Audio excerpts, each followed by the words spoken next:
আসসালামু আলাইকুম, কেমন আছেন সবাই? আশা করি সবাই অনেক ভালো আছেন। আলহামদুলিল্লাহ আমি অনেক ভালো আছি। গরমের তীব্র তাপদাহ হয়তোবা শেষ, বর্ষাকালের হয়তোবা আগমন। গত রাত্রে অনেক বৃষ্টি হয়েছিল বলে আজকে দিনটা এত সুন্দর। তো আজকে সারাটা দিন আমার ঘুমিয়েই পার হয়েছে। রিটেন পরীক্ষা শেষ না করতেই ভাইবার পরীক্ষা শুরু। সো ভাইবা পরীক্ষা দেওয়া, বাসায় যাওয়া আসা সব মিলিয়ে একটা খুব প্যারার মধ্যে দিন যাচ্ছিল। তো একটা দিন পেয়ে খুব ভালোভাবে ঘুমাইছিলাম।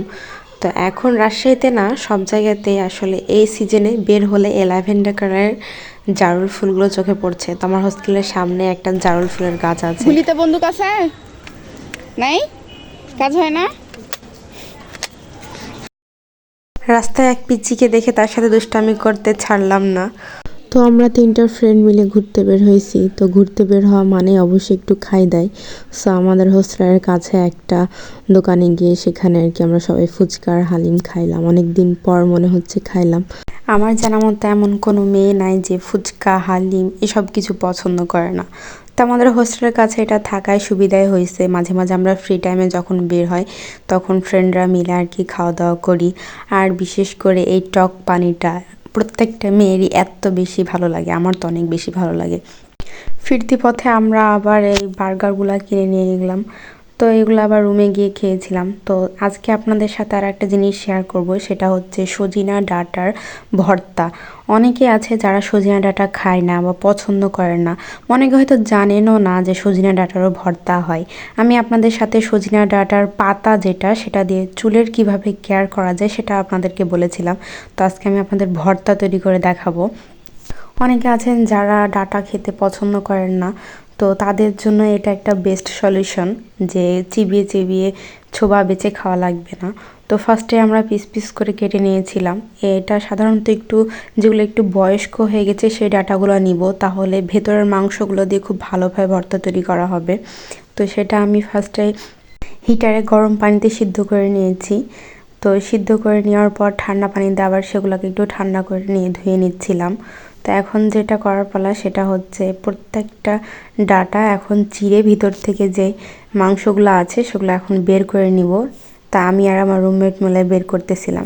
আমি প্রথমে নিজেও জানতাম না যে সজিনা ডাঁটার এভাবে ভর্তা খাওয়া যায়। জীবনান্তে অনেক রকমের ভর্তা খেলাম হোস্টেল লাইফে আসার পর থেকে, বা বিভিন্ন জেলার ফ্রেন্ড সার্কেলের সাথে মিশার পর থেকে। তো এটা আমার সম্পূর্ণ একটা ইউটিউব দেখা রেসিপি আমার হঠাৎ করে চোখে পড়ে। তো আমি ভেবেছিলাম হয়তো ভালো লাগবে, আমারও এটা ফার্স্ট টাইম খাওয়া হবে। সো জানি না যে আসলে রান্না করার পর খাওয়া যাবে কি যাবে না। সো আমি আর রুমমেট মিলে এই তো সব কিছু অ্যারেঞ্জমেন্ট শুরু করে দিয়েছি যে যাই হয়ে যাক আজকে করেই খাবো, দেখি কেমন লাগে, মনের শখ কেন অপূর্ণ রাখবো বলেন। তো এইভাবে সবগুলো ছাড়িয়ে নেওয়ার পর সবথেকে যেটা কষ্টের কাজ সেটা হচ্ছে এগুলাকে এখন পিষা লাগবে। তো ফার্স্টে কিছু রসুন আর কিছু মরিচ আমরা ভেজে নিয়েছি। যেহেতু আমাদের ভর্তাটা একদম অল্প একটু হবে, তো সেখানে 4টা রসুন আর 3টা মরিচ নিয়েছি। যে যেরকম ঝাল খেতে পছন্দ করেন সে অনুযায়ী অবশ্যই মরিচ নেবেন। তো এটা এখন পিষা লাগবে, সেটা হচ্ছে রসুন মরিচ আর সেই সজিনা ডাঁটা। তো ফার্স্টে আমি এগুলো বেটে নিয়েছিলাম, তারপর ওগুলো বেটে নিয়েছিলাম। যারা ভর্তা প্রেমী বা ভর্তা অনেক বেশি পছন্দ করেন বা ভ্যারাইটি রকমের ভর্তা বানাইতে খেতে পছন্দ করেন, তারা অবশ্যই এই রেসিপিটা ট্রাই করতে পারেন, কারণ এটা অনেক বেশি মজা হয়েছিল। তো এই তো সবগুলা বেটে নেওয়ার পর এরকম একটা অবস্থা হয়। খুব বেশি মিহি না বা খুব বেশি দানা দানা না, মিডিয়াম আকারে করে বেটে নিতে হবে। তো তারপর সরিষার তেল আর একটা মতন পেঁয়াজ আর একটা শুকনো মরিচ আমরা নিয়ে নিয়েছি। তো খুব ভালোভাবে এখন ভেজে নিতে হবে। তো এর মধ্যে অনেকে আবার জিরার ফোড়ন বা কালো জিরার ফোড়ন দিতে পারেন, তাহলে হয়তো একটু স্বাদটা অন্যরকম লাগবে। সাম ভিডিওতে কালো জিরার ফোড়ন দেখেছিলাম, সেই জন্য আমি কালো জিরাই দিয়েছিলাম। যদিও আমার পার্সোনালি কালো জিরাটা এতটাও পছন্দ না, বাট আমার রুমমেট বলতেছিল যে না ভালোই লাগবে, ওর আবার পছন্দ। তো ভাবলাম যে খাওয়াই যাক, সমস্যা কি। তো আমরা হালকা করে একটু কালো জিরার ফোড়ন দিয়েছিলাম।